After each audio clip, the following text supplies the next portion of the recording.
မင်္ဂလာပါခင်ဗျာကျွန်တော်ရဲ့မိတ်ဆွေများကိုမိတ်ဆွေတို့ရဲ့နေအိမ်မှာမပြုတ်လို့တဲ့အမှားလေးတွေမပြုတ်လို့မိရလေအောင်ရှေးလူကြီးသူမတွေထားခဲ့တဲ့ရှေးထုံးမြောက်ပမာယူပြီးတော့ကျွန်တော်ဖတ်ပြီးနားလည်ထားသည်၍ပြန်လည်ပြီးတော့ဝေမျှပေးမှာဖြစ်ပါတယ်မိတ်ဆွေတို့ရဲ့နေအိမ်ပေါ့နော်နေအိမ်တဲ့အိမ်မှာတဲ့မိသားစု၃စု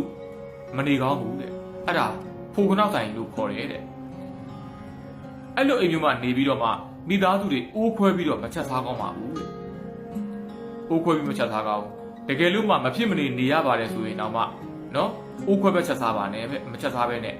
နော်စားဦးတိုးတဲ့နဲ့ပဲချက်ပြီးတော့မှမိသားစုအတူတူပေါ့လက်ရည်တွေနဲ့ဒီအတူတူစားတင်တယ်တဲ့အဲ့တော့စားဦးတိုးတဲ့ပဲပေါ့ထားတင်တယ်လို့ပြောတာပေါ့နော်အဲ့တော့အိမ်ခွဲပြီးတော့မချက်စားကောင်းဘူးတဲ့ကျွန်တော်လွန်ခဲ့တဲ့10နှစ်ကျော်လောက်ကကျွန်တော်မန္တလေးကိုစရောက်တော့ကျွန်တော်ခဏနေခဲ့တဲ့အိမ်ပေါ့နော်အဲ့ဒီအိမ်ကကျွန်တော်ရဲ့မိတ်ဆွေရဲ့အိမ်ပေါ့သူတို့အိမ်ဒီအဲ့လိုမျိုးအိမ်တော်သူ၃စုအတူနေတဲ့အိမ်မျိုးအိမ်ဖြစ်တယ်ပေါ့နော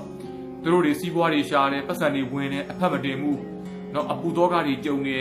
နောက်ဆုံးအမွေဆိုင်အိမ်မှာရောင်းသွားရတယ်အစရှိတွေဖြစ်အဲ့ဒီဟာတွေကျွန်တော်အကုန်လုံးမြင်မှုထားတယ်ပေါ့နော်အဲ့တော့အဲ့လိုမျိုးနေခဲ့တဲ့အဲ့လိုမျိုးနေလို့ရှိရင်အဲ့ဒီအိမ်မှာစီးပွားရှာခက်ခဲပြီးတော့ငွေကြေးပြဿနာတွေတက်တယ်နော်အဆင်မပြေဘူးပေါ့လေအဲ့တော့အဲ့လိုမျိုးမနေသင့်ပါဘူးတဲ့တကယ်လို့နေခဲ့တယ်ဆိုရင်တော့မှအိုးခွဲပြီးတော့မချက်စားပါနဲ့တဲ့နော်စားဖို့တိုးတဲ့နဲ့ပဲအတူလက်ရည်တွေမြင်ကြီးချက်စားကြမယ်ဆိုရင်တော့အဲ့ဒါစောနာပြောတဲ့အခိုက်အညက်တွေလွတ်ပါတယ်တဲ့စားဖို့တိုးတဲ့စားရင်လွတ်တယ်တဲ့နောက်ပြီးတော့မိတ်ဆွေတွေရဲ့နေအိမ်မှာမှန်ကိုတွေကြမ်းမြင်တဲ့တန်းထဲမှာမှန်အောင်မထားကောင်းပါဘူးတဲ့ကျွန်တော်တို့ဒီအလှအချို့ဆိုရင်မိန်းကလေးတွေပေါ့နော်ဒီကြောက်ပြင်းတွေပါထားတဲ့အခါမှာဒီမှန်ကိုပေါ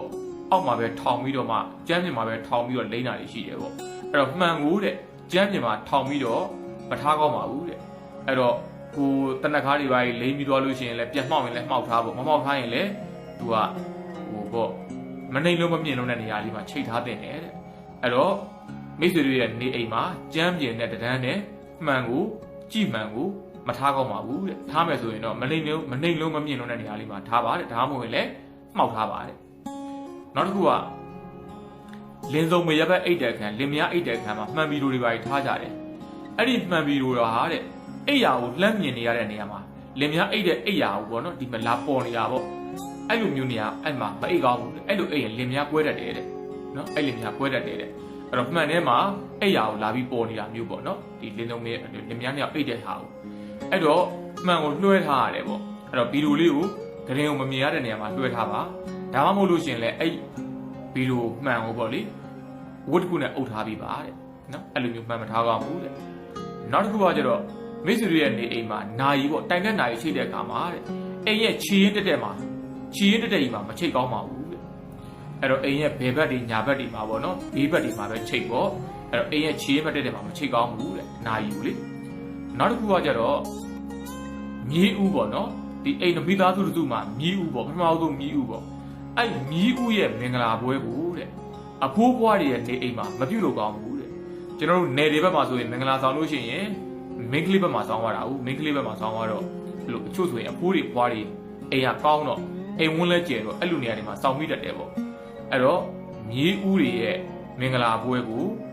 နော်မြေးဥမင်းကလေးနော်မြေးဥမင်းကလေးရဲ့မင်္ဂလာပွဲကိုအဖိုးဘွားတွေရဲ့နေအိမ်မှာမလုပ်ကောင်းပါဘူးတဲ့အကယ်၍မှလောက်ထားဘူးလေဆိုလို့ရှိရင်လည်းပဲအဖိုးဘွားတွေကိုပူဇော်ကြတော့တဲ့ဟာလေးကိုအမြဲတမ်းလုပ်ပေးရပါမယ်။ကဲဒါကတော့နေအိမ်တွေမှာဆောင်ရွက်တဲ့အရာလေးတွေပေါ့။နောက်တစ်ခုကကျတော့မိတ်ဆွေတွေရဲ့နေအိမ်မှာသုံးမိသားတက်ခဲအဟောင်းတွေကိုမထားကောင်းဘူးတဲ့။သုံးမိသားတက်ခဲအဟောင်းတွေအာကုန်မိသားတက်ခဲတွေပေါ့တက်ခဲအပြက်တွေမထားကောင်းဘူးတဲ့။လက်ပိတ်တယ်ဓာတ်ပြက်တယ်တဲ့။အဲ့တော့ကျွန်တော်ကိုယ်တိုင်အဲ့ဒါကြုံခဲ့ဘူးတဲ့။ကျွန်တော်ရဲ့ဘေးတဲ့သပွဲပေါ်မှာကျွန်တော်ရမှုလေးကိုကျွန်တော်ကရမှုတက်ခဲလေးကိုလဲပြီးတော့အဲ့တက်ခဲလေးကိုကျွန်တော်ကနေပြီးတော့ဒီဟိုပါပေါ့ဘောပင်စိုက်တဲ့ဘောပင်တွေပါထားတဲ့ခွက်ပေါ့နော်အဲ့ခွက်ထဲမှာကျွန်တော်အဲ့တက်ကလေးထည့်ထားလိုက်တာကျွန်တော်လက်ပိတ်သွားတာဘာကြောင့်လက်ပိတ်လို့ပိတ်နေမှကျွန်တော်မသိဘူးအရင်လိုဝင်တဲ့ပတ်စံမဝင်ဘူးဖြစ်နေတာလက်ပိတ်အဲ့ဒါနဲ့ကျွန်တော်လဲငါဘာတွေမြတ်ဘာကြောင့်လက်ပိတ်တာလဲငါဘာတွေစားမိလို့လဲငါဘယ်တွေသွားမိလို့လဲနော်အဲ့ဒါနဲ့ကျွန်တော်လက်ပွင့်တဲ့ရေရာလေးတွေကျွန်တော်ပြန်လုပ်တယ်လှုပ်တော့ခဏပဲပွင့်တယ်ပြီးရင်ပြန်ပိတ်နေရပဲလက်ကအဲ့ဒါနဲ့ကျွန်တော်အဖြေရှာတာရှာမတွေ့တော့ကျွန်တော်ဒီကျွန်တော်ရဲ့ဘေးတဲ့ဘောကျွန်တော်တန့်ရှင်းရေးလုပ်တာပေါ့လုံးဝင်းထဲမှာအိုက်တက်ခဲလေးတွေ့တယ်။အော်ဒါကြောင့်ဟုတ်ဆိုပြီးကျွန်တော်အတက်ခဲလေးဖယ်လိုက်တယ်။ဖယ်ပြီးတဲ့နောက်မှာဟုတ်မဟုတ်ကျွန်တော်ကလည်းဥပတ်သေးတာပေါ့။ဒါကြောင့်ဟုတ်ပါမလားလို့ကျွန်တော်တွေးသေးတာပေါ့။ဒါပေမဲ့အိုက်တက်ခဲဖယ်ပြီးနောက်နေ့တွေမှာကျွန်တော်ပုံမှန်တိုင်းလက်ပြန်ပွင့်တယ်။ အဆင်ပြေတယ်ပေါ့အဲ့တော့အိမ်မှာတခဲပြက်တွေတခဲအဟောင်းတွေမထားကောင်းဘူးเนาะဒါကျွန်တော်ရဲ့ကိုယ်လေးပြောပြတာပေါ့ကဲအဲ့တော့ကျွန်တော်ကတော့အဖဆရာကြီးမင်းသိန်းခါရဲ့တပည့်ရင်တူဦးဖြစ်တဲ့ထိုက်အောင်ရှင်ဖြစ်ပါတယ်အခုလိုမျိုးကျွန်တော်လောကီနဲ့ပတ်သက်တဲ့เนาะအသိပညာဘ ഹു တုတများကိုကျွန်တော်တတ်သိနားလည်ထားတဲ့ကျွန်တော်အခုလိုမျိုးတဆင့်ကြံလဲပြီးတော့ဝေမျှပေးနေမှာဖြစ်ပါတယ်ဒါကြောင့်မလို့ကျွန်တော်ရဲ့ account လေးကို follow မလုပ်ရသေးရင်လည်းအပေါင်းလက္ခဏာလေးနှိပ်ပြီးတော့ follow လုပ်ခဲ့ကြပါဦး